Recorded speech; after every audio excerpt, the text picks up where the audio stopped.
solucionar el problema de la grabación. Ok. Ya, doctor. Ya Ya está comenzó. grabando, doctor. ¿Ya está grabando? Sí, Sí, doctor. señor, ya está grabando. Aló. Bueno.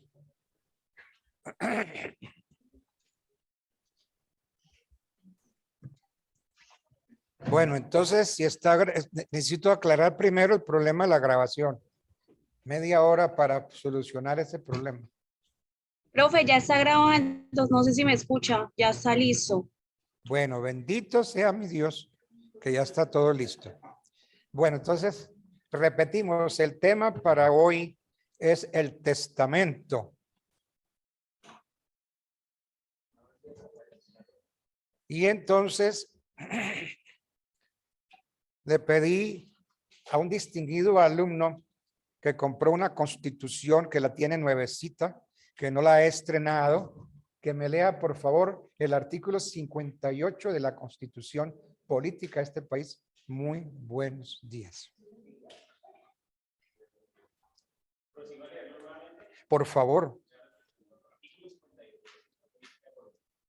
Se garantiza la propiedad privada y los demás derechos adquiridos con arreglo a las leyes civiles, los cuales pueden ser cuando en la aplicación social resultaren en conflicto los derechos de los particulares con la necesidad por ella reconocida, el interés privado deberá ceder al interés público o social. La propiedad es una función social. Aguánteme. ¿Qué me dijo? La propiedad es una función social. Quédese ahí, quietico, quietico. ¿Ustedes ya vieron bienes? La propiedad se llama derecho de dominio, ¿cierto? Derecho de dominio o propiedad. ¿Qué observan ustedes con ese artículo 58 de la Constitución?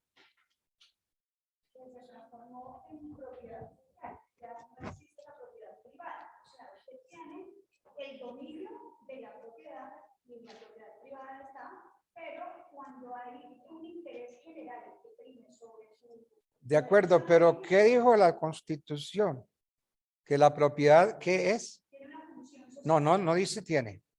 Ahí donde está el error. No dice tiene. No dice que consiste. ¿Qué dice? Que es. Muy distinto. La Constitución nos echó a tierra todo lo que nosotros habíamos aprendido en bienes. La Constitución nos viene y nos dice, la propiedad es una función social. No dice que la propiedad consiste en una función social. No, esas son las falsas interpretaciones que uno le da y trata uno de acomodar el asunto. La Constitución cambió el concepto al derecho de propiedad. No dice que consista o que a una propiedad se le, no, sino que es una función social. Primera observación que yo hago eso. Yo no sé, la gente lee la Constitución y pasa por encima de eso así, pero facilito. La propiedad es una función social. Yo creía que la propiedad era un derecho y un derecho de dominio. No. Es una función social. Entonces, primera observación que tienen que ustedes hacerle a esa Constitución, que el artículo 59 le cambió el concepto de derecho de propiedad por el de función social. Bueno. Entre nosotros, el artículo 58 de la Constitución garantizan la propiedad privada y los demás derechos adquiridos con arreglo a las leyes civiles. Entonces, el artículo 58 de nuestra Constitución garantiza la propiedad privada y los demás derechos adquiridos. La teoría de los derechos adquiridos con arreglo a las leyes civiles. Entonces, si el testamento, como resulta ser la opinión más adecuada, es una manera de ejercer el derecho de dominio para que sus disposiciones se cumplan con la muerte del testador, entonces hemos de entender que la Constitución nos está reformando todo el concepto que tenemos de propiedad.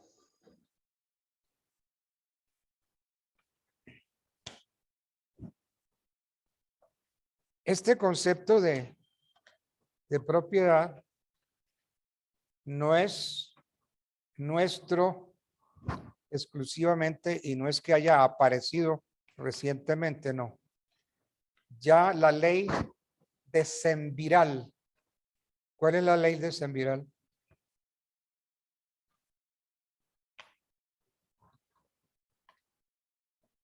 La ley de las 12 tablas. Entonces, en la ley de Semviral se encuentran muchas disposiciones que nos hablan del testamento. Entonces, el testamento en el derecho romano era un acto civil, privativo del ciudadano romano, que se extendió luego a todos los ciudadanos del imperio, consistente en la última expresión de la voluntad del causante. Allí se designan herederos, se hacen donaciones, allí se manumiten esclavos, se designan tutores. Estamos hablando del derecho romano. Eso pues fue en la época clásica.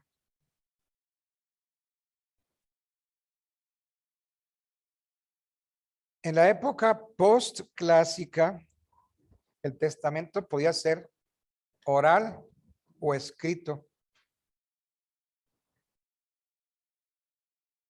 En forma escrita, lo otorgaba el testador de su puño y letra,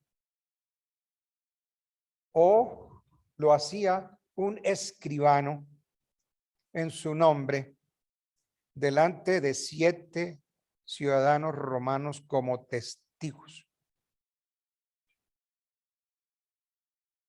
Entonces se hacía a mano, puño y letra del testador, o lo escribía un escribano delante de 7 testigos.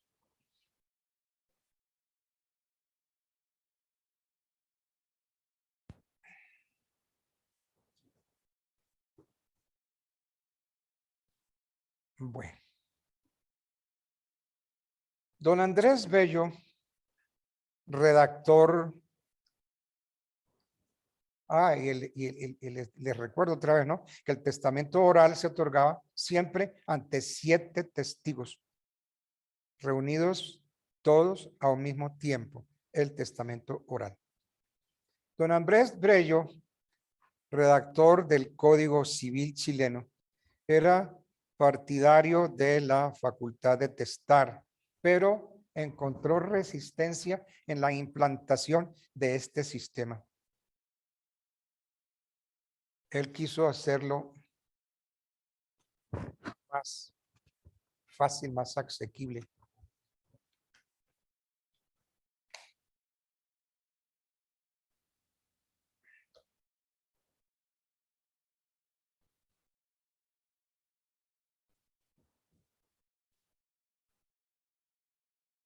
Miren a ver si el Código Civil de ustedes en el libro tercero, en el título tercero, libro tercero habla de la ordenación del testamento.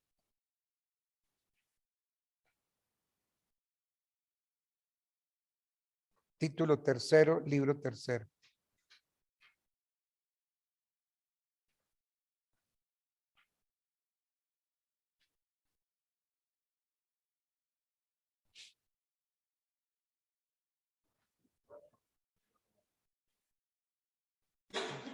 Les vendieron ese código incompleto. Título tercero, libro tercero. ¿De qué trata ese libro tercero? Correcto. Entonces, el testamento se inicia ahí, en el título tercero del libro tercero, que trata de la ordenación del testamento. Y se inicia el título con un capítulo sobre el testamento en general. Bueno, entonces ya sabemos de dónde procede, dónde lo encontramos. La sucesión intestada, que es aquella cuando no hay testamento, solo tiene efecto, repito, cuando no existe testamento o este carece de eficacia por alguna causa legal. Es más común entre nosotros la sucesión intestada que la testada. Entonces, la regla general es la sucesión intestada, que llaman también ab intestato, ab intestato. Y la excepción es la testamentaria.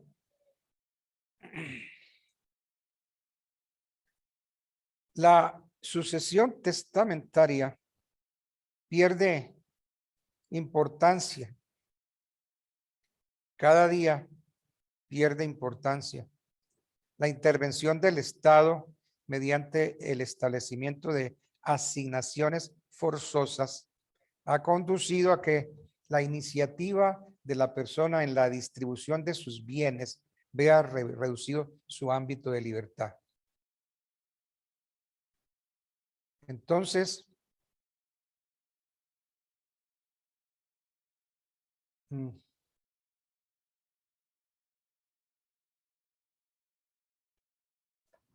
tenemos pues que dentro del principio de la autonomía de la voluntad,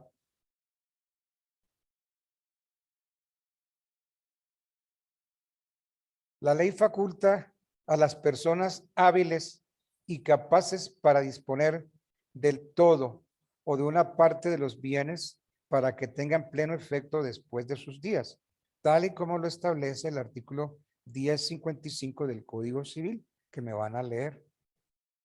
1055.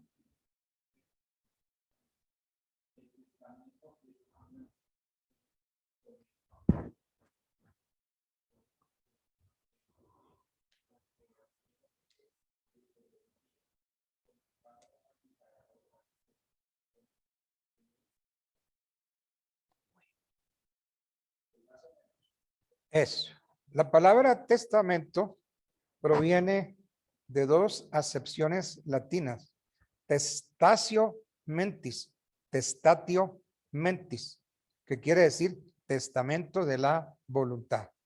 La palabra testamento entonces nace de las acepciones latinas testatio y mentis, testatio mentis, que quiere decir testamento de la voluntad. Y según el artículo 1055 del Código Civil, el testamento es un acto más o menos solemne en que una persona dispone del todo o de una parte de sus bienes para que tengan pleno efecto después de sus días, conservando la facultad de revocarlo mientras él viva.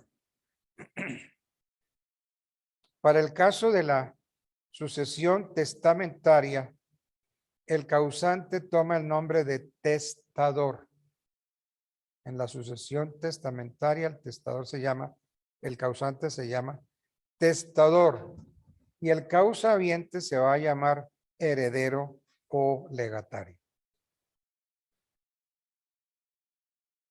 Entonces, del artículo 1055 del Código Civil, podemos sustraer como características del testamento. Sí, señor. Dígame.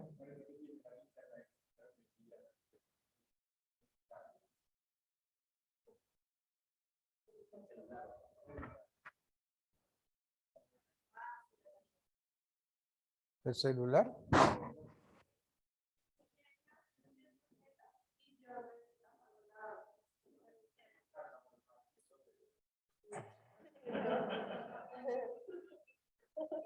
Es que eso es para verte mejor.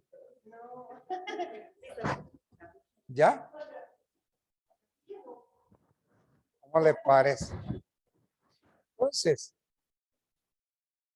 ¿qué característica vamos a sacar del artículo 1055? Primero, el testamento es un acto jurídico. Es un acto jurídico. ¿Por qué? Porque tiene una manifestación expresa de la voluntad del testador, encaminada a producir efectos cuando él muera. Entonces es un acto jurídico, por cuanto contiene una manifestación expresa de la voluntad del testador encaminada a producir determinados efectos jurídicos en cuanto a la distribución de sus bienes después de que él haya fallecido. Entonces es un acto jurídico. Es un acto unilateral, por cuanto para ser jurídicamente viable basta con la sola voluntad del testador. Por eso es un acto jurídico unilateral. No se necesita un tercero para realizar un testamento. Otra característica del testamento es el acto de una sola persona.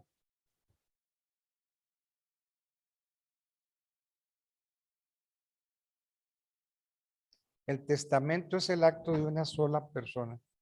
Esta característica comprende una doble significación. En primer término, conforme al artículo 1059, que lo vamos a leer, ¿serán nulas qué?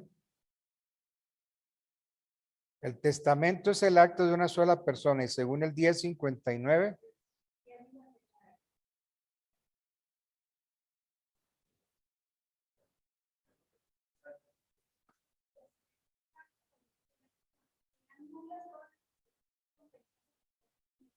otorgado por dos o más personas a un tiempo, ya sea en beneficio recíproco de los integrantes o de una persona.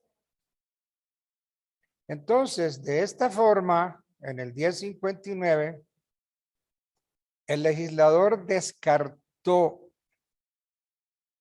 explícitamente la posibilidad de otorgar lo que se llaman testamentos mancomunados. Testamentos mancomunados. ¿Cuáles son esos testamentos mancomunados? Testamentos que se otorgan por dos o más personas al mismo tiempo, en un mismo acto.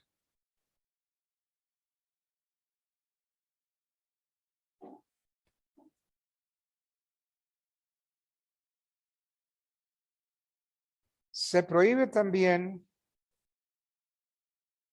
los llamados testamentos recíprocos. Yo hago testamento y te incluyo porque tú haces el tuyo y me incluyes. Se prohíbe también los llamados testamentos de hermandad o testamentos conjuntos. ¿Cuáles son esos testamentos de hermandad o testamentos conjuntos? Aquellos en que dos personas simultáneamente convienen en beneficiar a una tercera persona con la totalidad o con parte de sus bienes para que esa disposición surta efecto después de sus días. Entonces el testamento es el acto de una sola persona. ¿Qué más? Es personal. ¿Por qué? Porque el testamento debe otorgarse directa y personalmente por el causante. El causante que lo vamos a llamar también testador. Es indelegable. No puede valerse de ningún procurador. No puede valerse de ningún delegado, de ningún intermediario para testar. Entonces, eso está previsto en el 1060 que dice que la facultad de testar es indelegable, ¿cierto? Facultad de delegar es indelegable.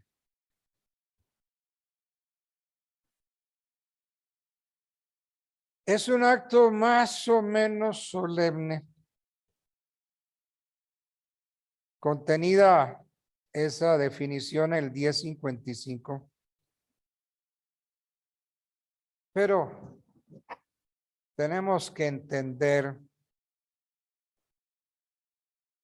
que el testamento siempre es un acto solemne. Unas veces más, otras menos, pero siempre solemne.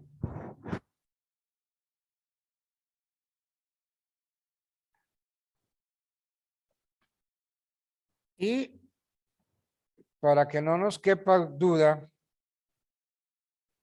el artículo, mi madre, creo que es el 1064. Sí, 1064. El testamento, el 1064 reitera que el testamento es solemne y menos solemne, ¿cierto? Eso dice el 1064. Entonces, el solemne es aquel en que se han observado todas las solemnidades que la ley de ordinario requiere, que puede ser abierto o puede ser testamento cerrado. Y el menos solemne, que se llama privilegiado, es aquel en que pueden omitirse algunas de estas solemnidades. Por ejemplo, como el testamento verbal, el marítimo y el militar. El testamento solemne puede ser abierto o cerrado. Testamento abierto también se llama nuncupativo o público. Nuncupativo o público. Ese testamento, el testador hace sabedor de sus disposiciones a los testigos y al notario cuando concurre a la celebración del testamento. Y el testamento cerrado se llama secreto. Secreto. No es necesario que los testigos y el notario tengan conocimiento de las disposiciones testamentarias. El testamento suele ser un acto de disposición de bienes. Esa es la finalidad primordial del testamento. Pero no es un acto exclusivo de disposición de bienes. ¿Por qué? Porque en el testamento pueden incluirse otras figuras. O como cuáles, por ejemplo, doctor. Como el reconocimiento de un hijo extramatrimonial. Hago testamento y ahí reconozco que Juanito es hijo mío. Y ese reconocimiento está avalado por el numeral tercero del artículo primero de la ley 75 de 1968. También se puede hacer en el testamento designación de curadores. Curadores. Puedo hacer la designación, el nombramiento de albaceas y puedo decir que con o sin tenencia. Entonces, son actos todos de contenido propiamente económico o patrimonial. Es un acto esencialmente revocable. Esto aparece en el 1055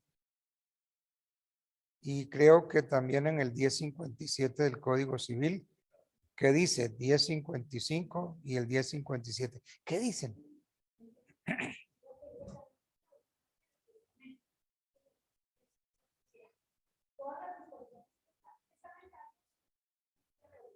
Sin embargo, de que el testador exprese en el testamento Miren eso, así el testador diga que sus asignaciones no son revocables, el 1057 dice que todas las disposiciones testamentarias son esencialmente revocables. Así el testador haya expresado su determinación de no revocarlas. Bueno.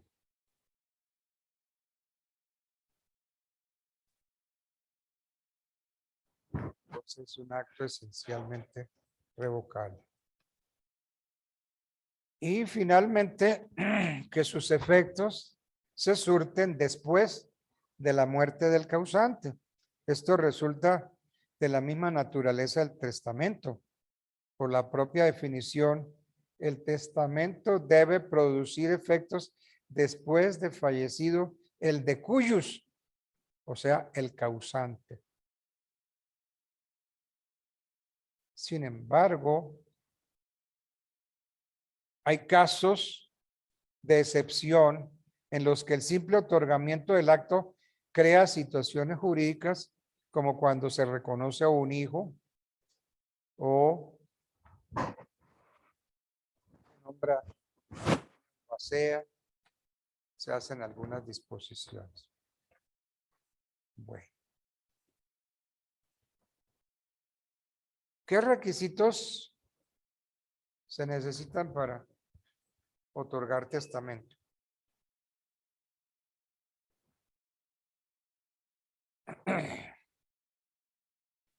El testamento, como es un acto de declaración de voluntad, debe reunir los requisitos del artículo 1502 del Código Civil, que dice: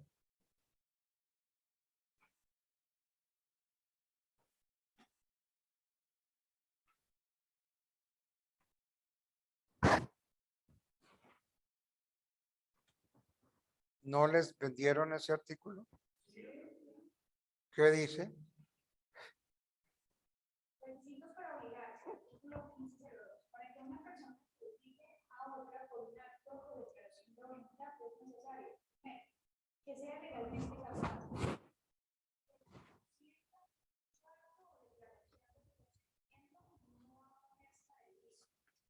Tercero, que le caiga sobre él el objeto ilícito. Cuarto, que tenga una causa legal. La capacidad legal de una persona consiste en poderse obligar por sí misma y sin el ministerio o autorización de otro. Pregunta ya para examen, están en examen. Sírvase manifestar en su concepto. La capacidad hay que probarla. Ta, ta, ta, ta, ta, ta, ta, ta.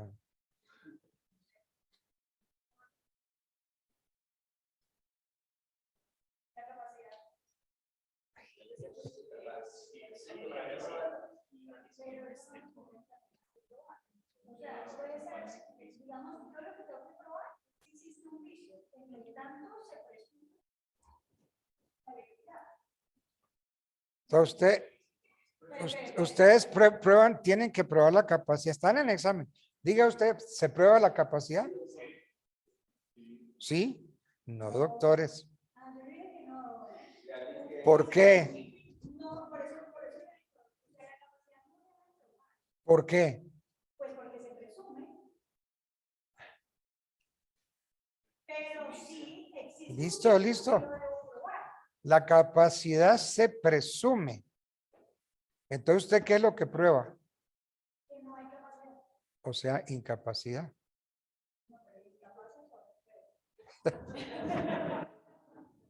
Usted no prueba la capacidad porque la capacidad está cobijada por una presunción. Todas las personas somos capaces. ¿Cuál es la excepción? La incapacidad. Exacto. Y ese sí hay que probarlo. O sea, si hay Eso. un vicio de consentimiento, Usted tiene que demostrar, lo que tiene que probar es la incapacidad. La capacidad no la prueba, la incapacidad sí se prueba. Bueno, digamos que ¿cuánto se sacó?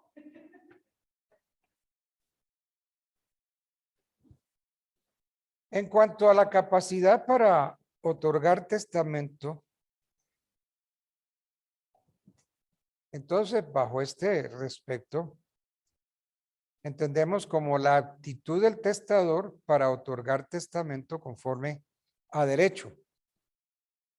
También les es aplicable el principio general de la capacidad previsto en el artículo 503 del Código referido al testamento. ¿Qué dice el 503?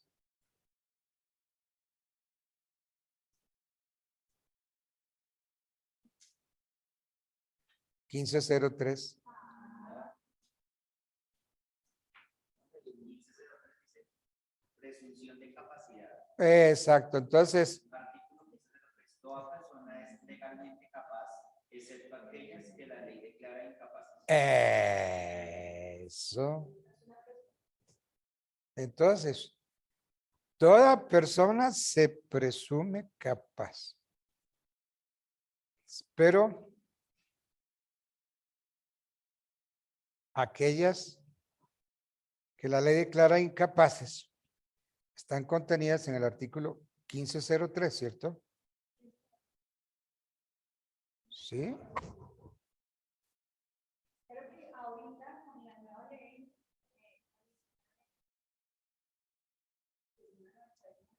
la ley que en este momento es que todos son capaces. La incapacidad no existe. Todos son capaces. Lo único es, obviamente, de qué necesitan ayudas. Entonces, todos, pero ¿y esas reformas del código dónde están? La que hizo la ley 1996. Y en esa reforma, básicamente, eso es lo que hablábamos incluso cuando nosotros arrancamos la carrera. Que es una reforma que es, o sea, digamos, es una ley que es muy incluyente, pero hay un problema, y es que hay capacidad mental para habilitarse, pero según esa ley, todos son que vendría siendo lo mismo que ser incapaz, pero no, ya no son capaces. Todo el invierno se presumen incapaces. Así tengan problemas. Entonces, un enfermito mental, Es capaz. Según la ley 1996, es capaz. venga, Precisamente esa ley para poderse casar.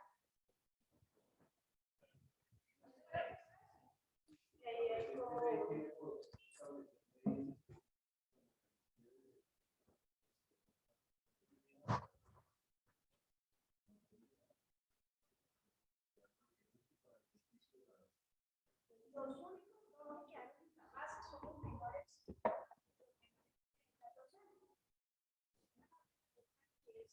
Es incapaz.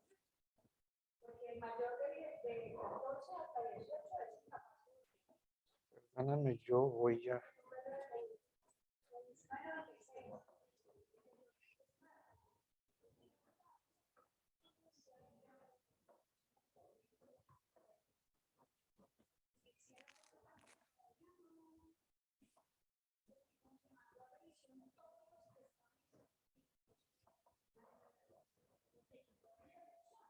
Esa ley quitó esa ley, bueno, ahora para mirar si en ese proceso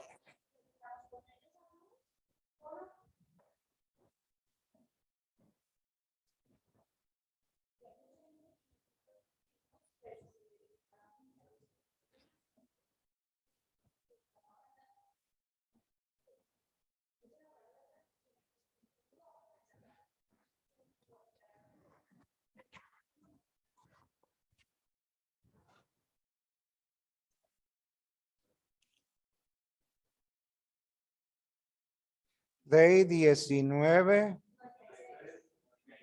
1996 de 2019.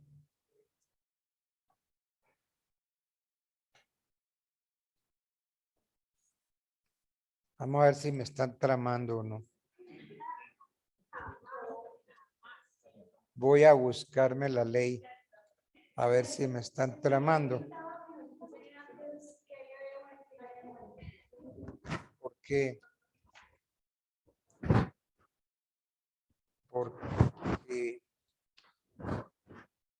pues hasta donde yo sé, la capacidad es una presunción. Se presume que todos somos capaces. ¿Y cuál es la excepción? La incapacidad. Pero ustedes me están tramando. Me dicen que el 1996 dice que no hay incapaces.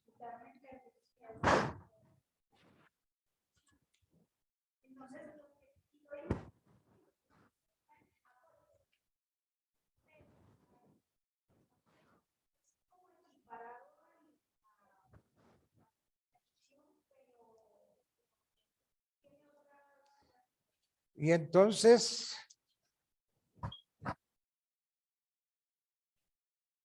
el objeto de la presente ley tiene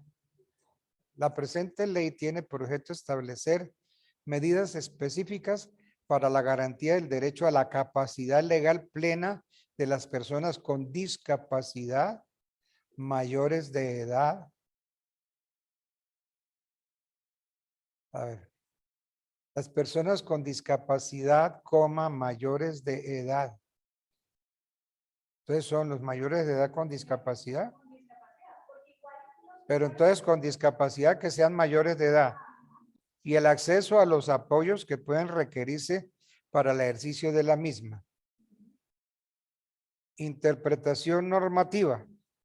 La presente ley debe interpretarse conforme a la Convención de Naciones Unidas sobre los derechos de las personas con discapacidad y los demás pactos, convenios y convenciones internacionales sobre derechos humanos aprobados por Colombia que integren el bloque de constitucionalidad y la Constitución colombiana. No podrá restringirse o menoscabar ninguno de los derechos reconocidos y vigentes en la legislación interna o en instrumentos internacionales, aduciendo que la presente ley no los reconoce o los reconoce en menor grado. Bueno, definiciones, actos jurídicos, actos jurídicos.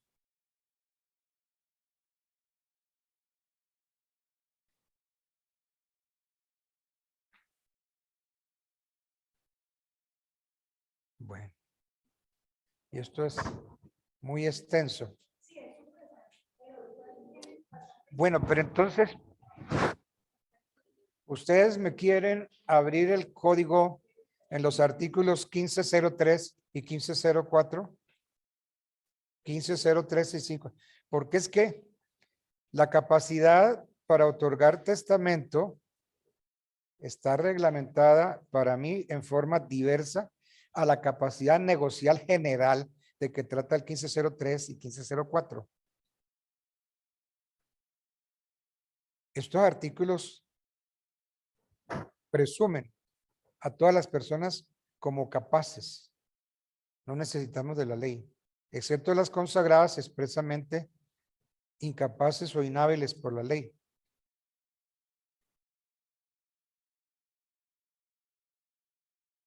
Y entonces, de conformidad con estos dos artículos, la ley declara inhábiles para atestar no solo a quien se halla bajo en interdicción por causa de demencia o por otra causa, y además a quien de palabra o por escrito no puede expresar su voluntad claramente, como lo expresa el 1061. Entonces así se amplía notoriamente el número de los incapaces en general. Necesitaremos de la ley con estos artículos.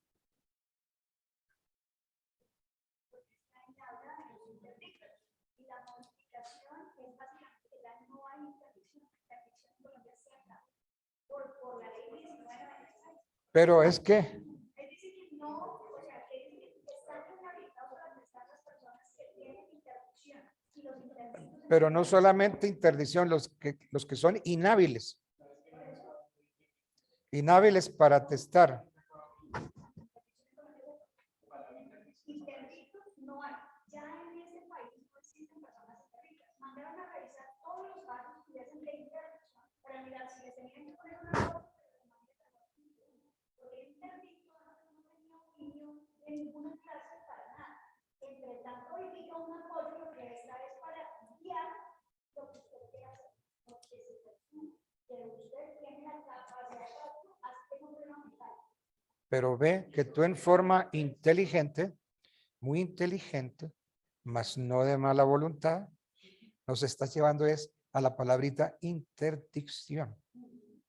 Y es que aparte de interdictos hay inhábiles.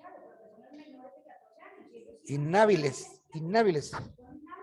Inhábiles por demencia, por ebriedad, por otra causa, porque no pueden expresarse por escrito o verbalmente, como lo tiene el 1061. Entonces la tal ley esa que me estás cacaraqueando me lleva es a otro tipo, no a los inhábiles.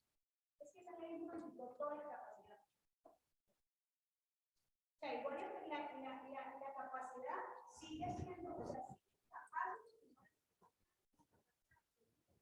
incapaces de reactivos, mayores de 14 años, de 18 años, porque son incapaces. Pero yo te pregunto, el ebrio no me lo puedes ubicar como interdicto. Entonces la ley no me puede, es que no me puede desaparecer los inhábiles. Pues que le está diciendo que son interdictos. Desaparecen los interdictos. Ya no hay interdicción. Bueno, pero entonces, ¿y los inhábiles? ¿Y los inhábiles?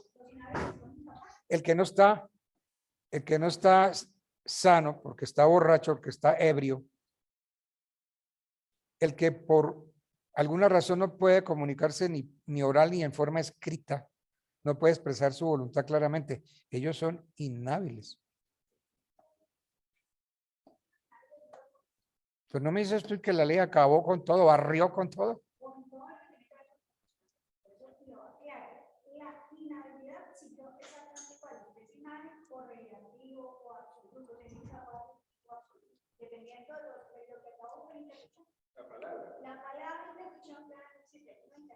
Hay personas con apoyo y por eso le digo que cambia sustancialmente entre un apoyo y lo que era antes de interrupción. Pero gracias a Dios esa ley no barrió con el término inhábil, porque los inhábiles siguen. Sí.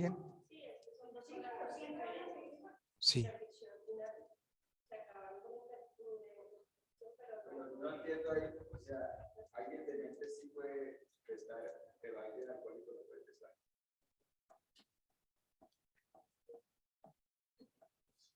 Sí. El demente no puede testar.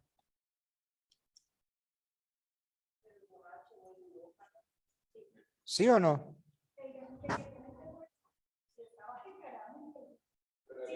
No. Y la ley lo quitó, y la ley lo quitó la interrupción, pues con un apoyo podrá testar, con un apoyo. Que no se puede negar, porque es que eso, ahí hay un choque. Y si usted no tiene la capacidad de expresar su voluntad, el apoyo, ¿cómo lo va a hacer? O sea, si usted lo que va a hacer es como apoyo, no le puede poner nada. Miren, déjenme ordenar mi cabeza, porque es que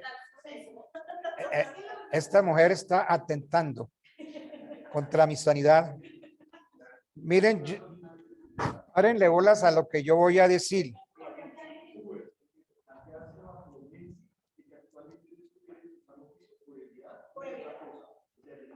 Exactamente. La ley declara inhábil para testar. Como lo dijo él, no solo el que se halla en interdicción por causa de demencia, sino también a aquel que no está en sano juicio y no está en sano juicio por ebriedad o por otra causa. Usted lo acaba de decir. Pero entonces son inhábiles. Inhábiles. No me meta todo bajo interdicción. Está abusando de mí. Está abusándome. Me está engañando. Está llevando la ley más allá.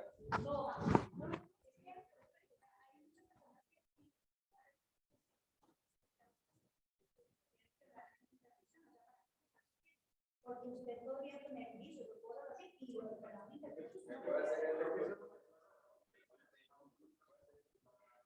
Bueno, según el artículo 1061 del Código Civil, y no obstante que se emplea impropiamente el término inhabilidad, son incapaces para otorgar testamento los impúberes, quienes se hallan en interdicción por causa de demencia, los que actualmente no están en sano juicio y no están en sano juicio por ebrios o por otra causa, y todos los que de palabra o por escrito no pueden expresar su voluntad.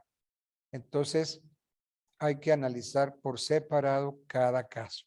Hay que separar los impúberes.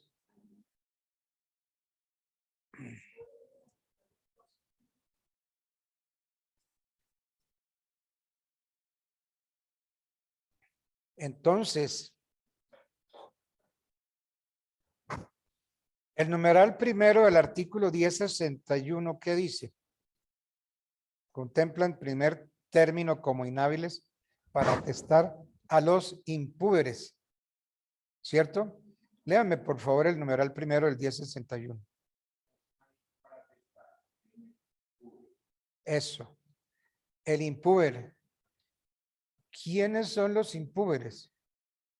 Los niños y las niñas menores de 14 años.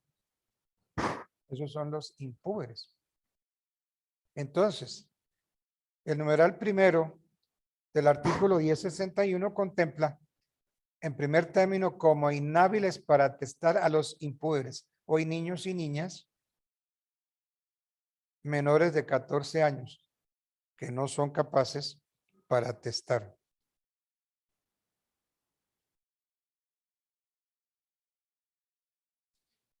¿Qué dice el artículo 34 del Código Civil?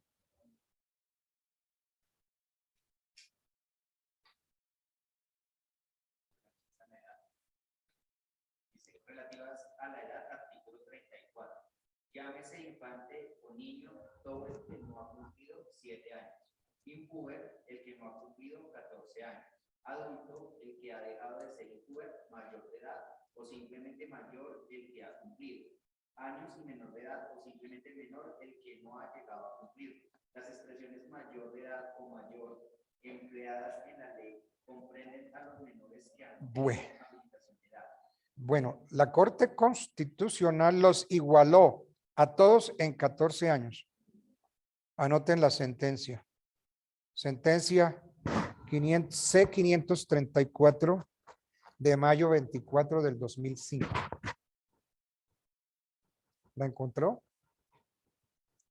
C-534, 24 de mayo del 2005. Entonces, la Corte Constitucional en esa sentencia los igualó a todos en 14 años.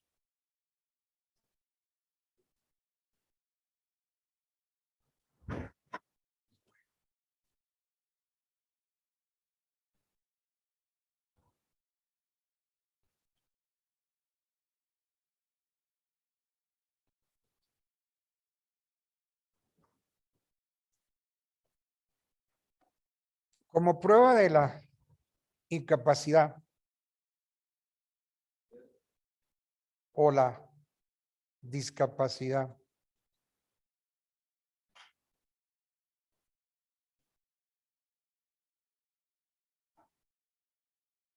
es una experticia que debe hacerse a través de médicos especializados en la materia.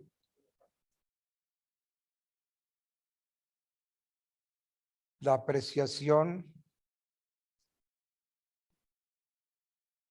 sobre si una persona tiene o no capacidad mental, si es sana o no. Hay que acudir entonces a la ciencia médica y a la psiquiatría.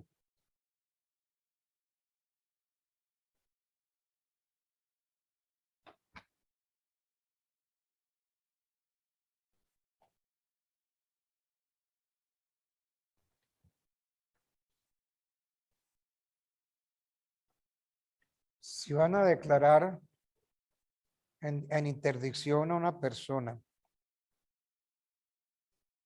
eso tiene que hacerse bajo un examen médico. Miren,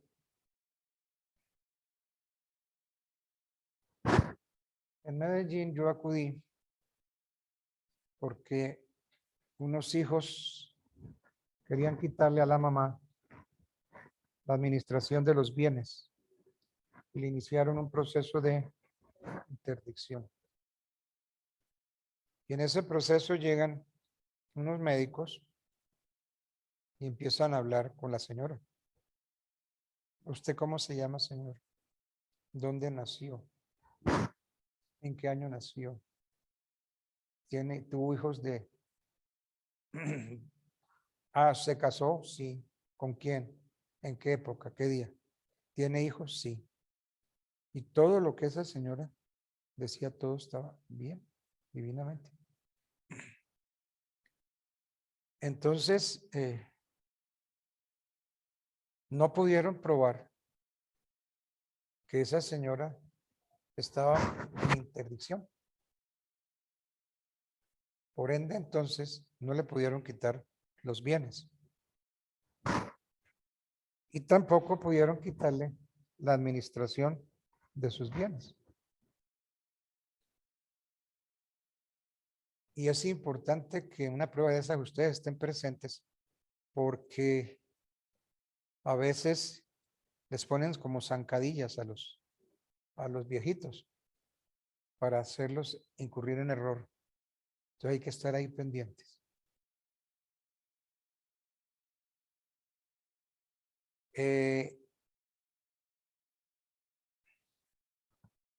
Hay un principio que es el principio de inmediación de la prueba. Cuando se esté haciendo una prueba, por ejemplo, el testimonio de una persona, mucho abogado comete un error craso. Lleva a una persona a declarar. Y entonces viene una funcionaria del juzgado a tomarle declaración. Y entonces la funcionaria dice, ¿sobre qué va a declarar? No, sobre hechos que interesan al proceso. Ah, bueno, está bien. Entonces la funcionaria viene y coge todo el expediente y empieza a hacerle preguntas. Entonces mucho abogado deja al testigo solo con la funcionaria del juzgado y se va. Grave, grave. ¿Saben qué tienen que hacer ustedes? Poner los ojos en el computador para ver qué es lo que está escribiendo la funcionaria del juzgado, porque muchas veces escriben lo que el testigo no dijo. Y entonces uno dice, alto ahí, eso que usted escribió no lo dijo la testigo. Claro que sí lo dijo, ¿cómo no, doctor? Lo dijo, mire, ella dijo esto y esto y esto y esto. No, señor, eso lo está poniendo usted. Entonces, si eso pasa, llamen a grito herido, señor juez, ¿dónde está el juez de este juzgado? Necesito el juez en esta prueba. Entonces viene el juez. ¿De qué se trata este escándalo? Pues que aquí estamos recibiendo un testimonio. Pues ahí se lo están recibiendo. A mí no me necesita para nada. Error, error. Señor juez, hay un principio que se llama el principio de inmediación de la prueba. Usted como juez no se puede ir de aquí. Usted tiene que presenciar todo lo que pasa aquí para que usted se dé cuenta de que lo que está diciendo el testigo no es lo que están poniendo en el computador. Por consiguiente, esta diligencia vamos a declararla nula, mientras yo pido la intervención de la Procuraduría para que esté presente con usted aquí, porque la inmediación es eso, principio de inmediación. Ojo con eso, que eso lo hacen mucho y los abogados se salen y se van por allá a tomar tinto. Se encuentran con el colega, toman tinto, mientras en el juzgado están haciendo ochas y panochas con el testigo. ¿Ok?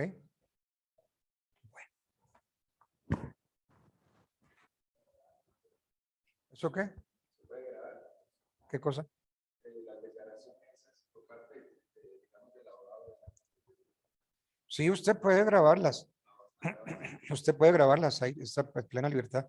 Pero si usted está pendiente, no necesita grabarlas porque se está dando cuenta de que sí están escribiendo lo que el testigo dijo.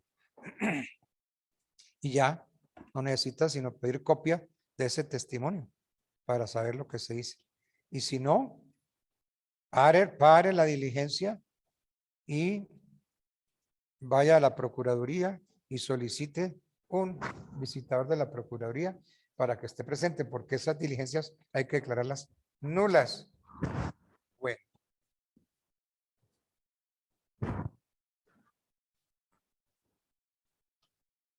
Bien.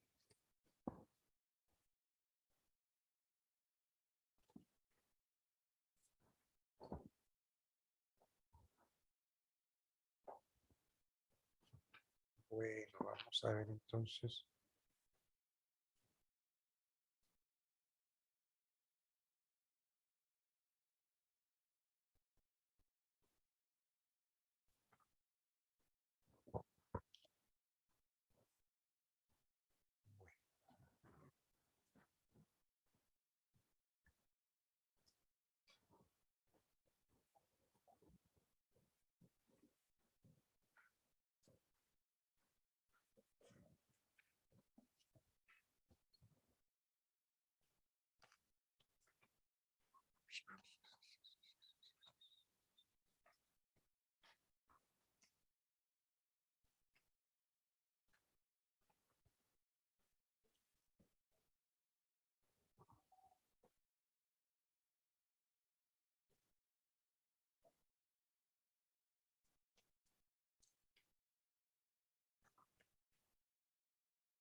Ustedes no han visto derecho procesal, ¿cierto? ¿Ya lo vieron? ¿Sí lo vieron? Todos los procesales. Sin embargo, me gustaría recordarles los principios generales del derecho procesal. Como ya lo vieron, pues se los voy a mencionar nada más. ¿Cuáles son? La bilateralidad de la audiencia. También se conoce como el principio del contradictorio o del derecho de defensa. Ahí entra el concepto del debido proceso, que nadie puede ser condenado sin ser previamente oído por el juez o por lo menos que se le dio la oportunidad de ser oído. Ese es un primer principio. Ahí está el principio también del debido proceso.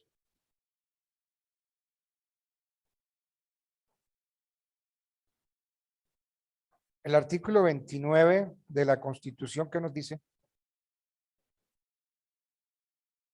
¿Qué nos dice?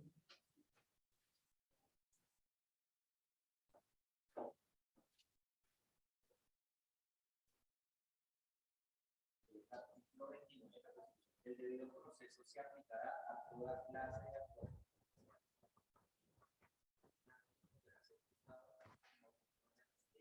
resistentes al acto Competente. Perfecto. de las formas propias de cada juez.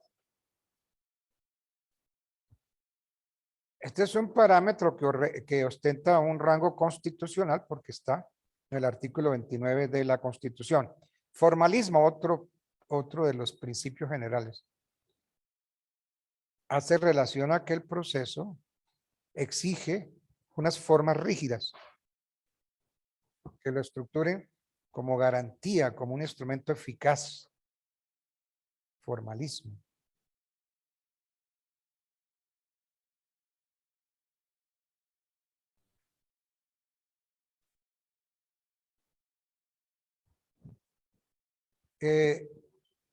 Para cada pretensión existe un procedimiento, un trámite a seguir que no puede ser alterado ni por el juez ni por las partes. Ese es el debido proceso. Economía procesal, otro principio, que dice que el proceso debe realizarse con el menor desgaste posible.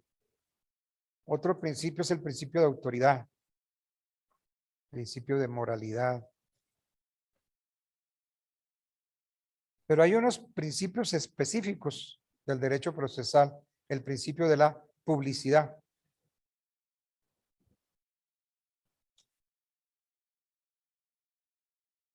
Por eso entonces es que todas las providencias del juez deben ponerse en conocimiento de todas las personas. En conocimiento. Se le deben notificar a las partes. Un auto del juez debe notificarse una sentencia. O sea que oficialmente tienen que ponerse en conocimiento de las partes. Igualmente hay autos. Dice, el juez habla a través de autos y sentencias. Entonces, todo auto interlocutorio y toda sentencia deben ser motivados. ¿Para qué? Las vías de hecho.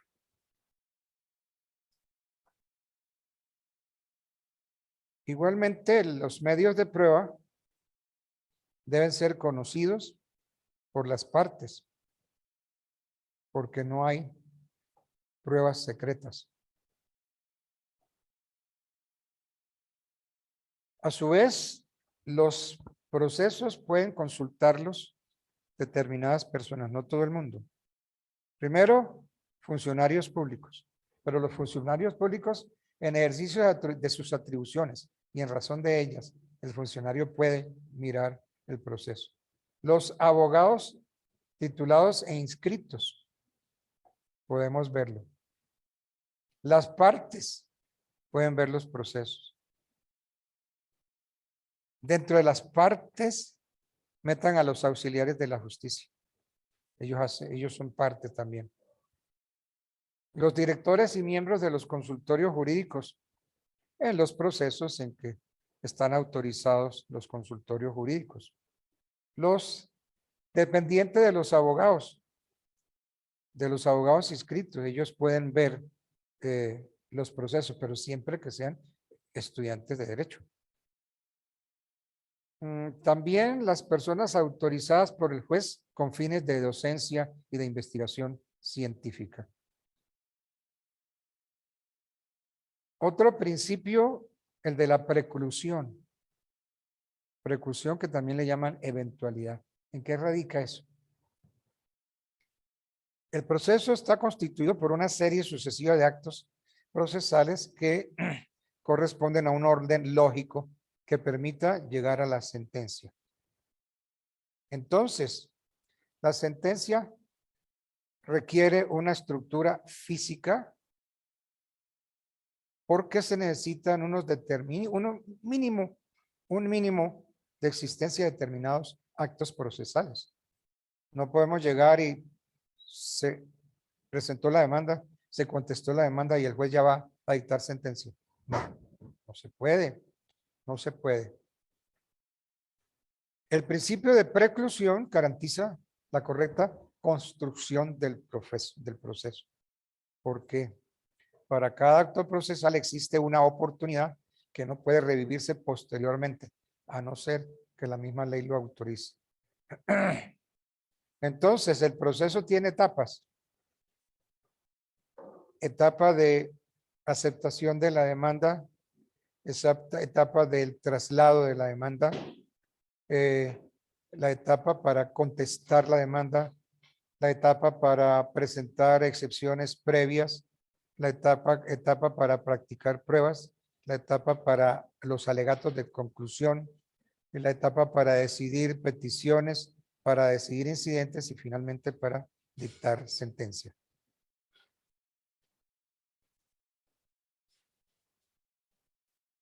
Bueno.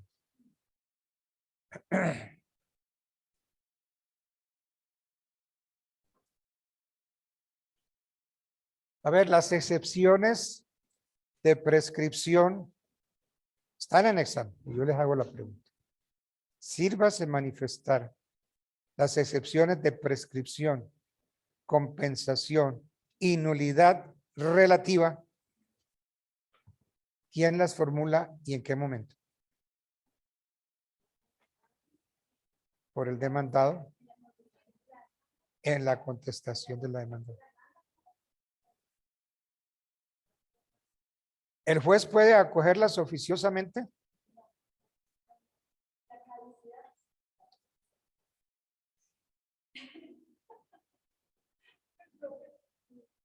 Si el demandado no formula estas excepciones, o sea, en la contestación de la demanda,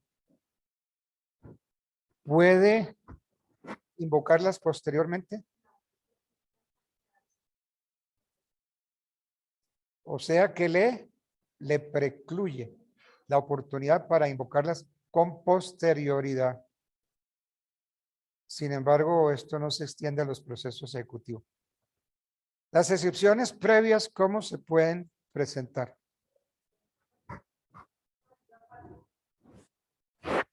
¿Y cómo se proponen?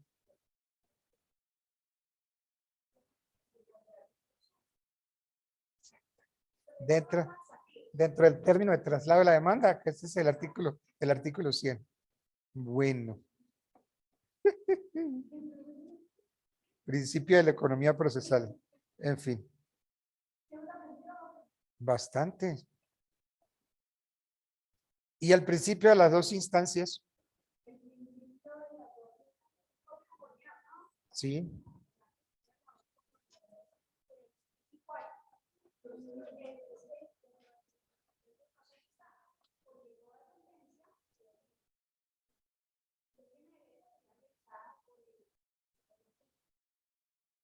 Sí, creo que está en, no sé si es el artículo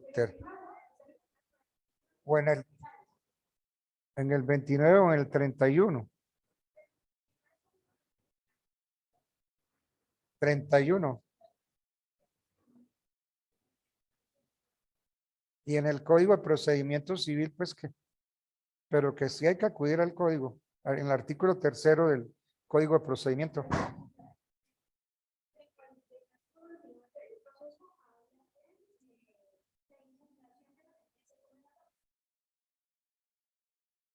Pero eso de que toda sentencia podrá ser apelada o consultada, eso está en el artículo 31 de la Constitución Nacional.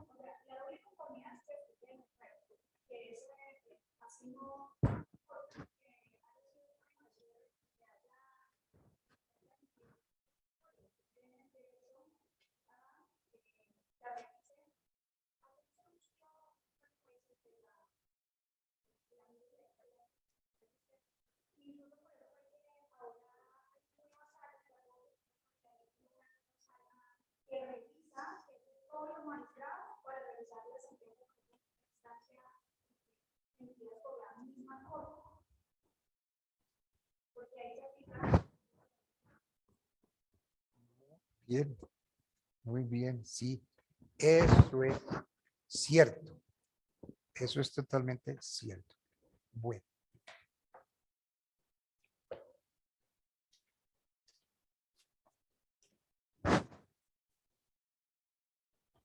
¿Ustedes con quién vieron derecho procesal que están muy bien?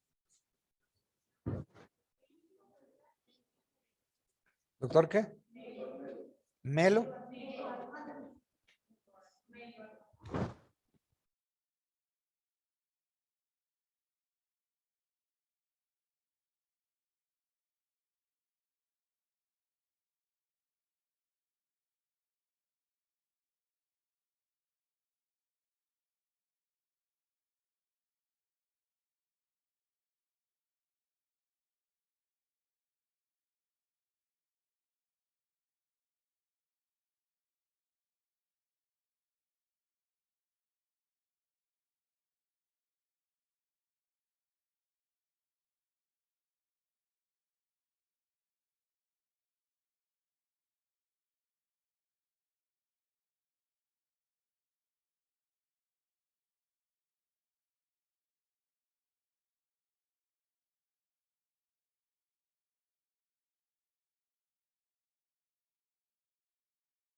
Entonces dispone, Ahí ya se escucha. Dani, ya se escucha. Gracias. Ya, Danielito, gracias. Ya se escucha bien, gracias. eso. Si tú eres heredero, pero cuando llegas ya encuentras otros herederos, tienes una acción, y la acción se llama acción de petición de herencia. O sea, esa es O una sea, el acción primero. causante. Pero si tú no apareciste en tu Bueno, tratemos eso antes de que se nos acabe el tiempo. El que probare su derecho a una herencia, ¿cierto? Ocupada por otra persona en calidad de heredero. Tú estabas diciendo algo que es cierto. Tiene acción para que se le adjudique la herencia. Y además, para que se le restituyan las cosas hereditarias, las cosas que tiene ese cristiano, pero que pertenecen a la sucesión, las cosas corporales o incorporales. Las cosas incorporales, ¿cómo las llamamos? Corporal lo que tiene cuerpo, ¿cierto? Incorporal, no vamos a decir lo que no tiene cuerpo. Los derechos, las incorporales. Y entonces, tiene derecho a que se le restituyan las cosas hereditarias, tanto como corporales como incorporales, es decir, las cosas corporales y los derechos. Y aquellas cosas en las que el causante, el difunto, era mero tenedor, como depósito, por ejemplo, como el depósito, como el comodatario, como el prendario, como el arrendador a sus dueños. Eso es lo que dice el 1321. Entonces, ¿qué es la acción de petición de herencia? Entonces, la acción de petición de herencia es aquella que compete al heredero. La acción de petición de herencia es aquella que compete al heredero para obtener la restitución de esos bienes que pertenecen a la sucesión contra el que está poseyendo y que está invocando su calidad de heredero.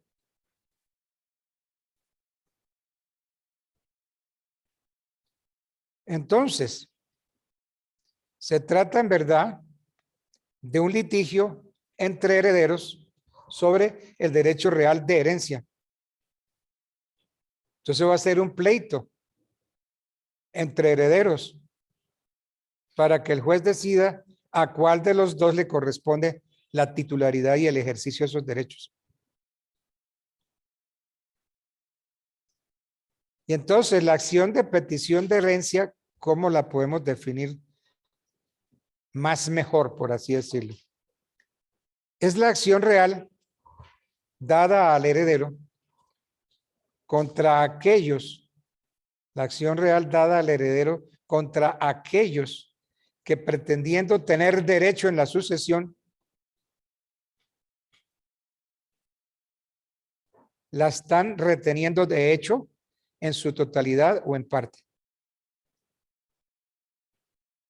Entonces, es el derecho que tiene el demandante a la herencia ocupada por otro en calidad de derecho, de heredero.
Quien ocupe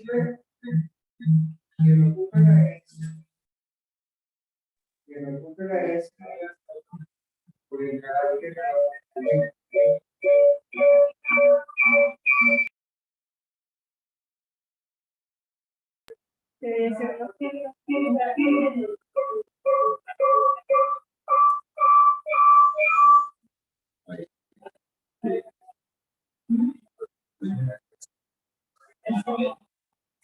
cuarto es universal.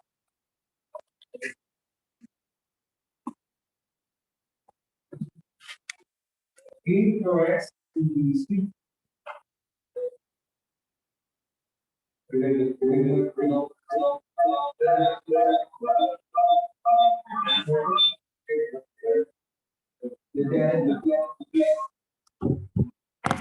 Entonces, es una la doble característica super pero que ocupe la S con carácter de 4. Quinto es indivisible. Sexto es patriarcal. Sí, sexto es una de versión de profesión.